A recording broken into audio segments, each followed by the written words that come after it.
Gəncədə qətl hadisəsi baş verib. Hadisə şəhərin Gülüstan qəsəbəsində İsrafil bəy Yadigarzadə küçəsində qeydə alınıb. Gəncə şəhər sakini hadisə baş verən ərazinin yaxınlığında yaşayan 31 yaşlı Ayşən Sadıxova yolda övladı ilə birgə gedərkən çoxsaylı bıçaq zərbələrinə məruz qalıb. 31 yaşlı qadın məhz bu ərazidə aldığı ağır bıçaq xəsarətləri nəticəsində xəstəxanaya aparılarkən yolda həyatını itirib onu öldürməkdə təqsirli bilinən keçmiş həyat yoldaşı hadisədən qısa müddət sonra polis əməkdaşları tərəfindən saxlanılaraq istintaqa cəlb edilib. Yaxınlarının sözlərinə görə, ailə kişinin başqa qadınla qeyri-rəsmi əlaqələrinə görə dağılıbmış. Amma keçmiş əri ayrılmalarına baxmayaraq uzun müddətdir ki, Ayşən Sadıxovanı izləyir və təhdid edilmiş. Qanuni boşanmışdılar. 2 dəfə də aliment verib.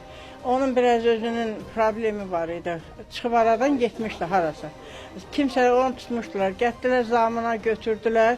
Çıxan kimi də o uşağı dərsə aparırdı, hazırlığa. 7-də oxuyur.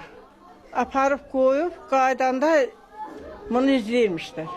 Oğlu, baldızının oğlu, bir də oğlan özü də 3 nəfər. Taxta ilə başına vurublar, sonra da bıçaqla deşik-deşik edir mənim balamı. Ayşən çox namuslu, ailə namuslu ailədir, vallah. Amma oğlan inanın ki, vəhşidir, vəhşi. Dəfələrlə döyüb gətiribdir.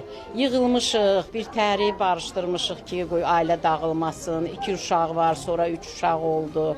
Qoy barışsınlar.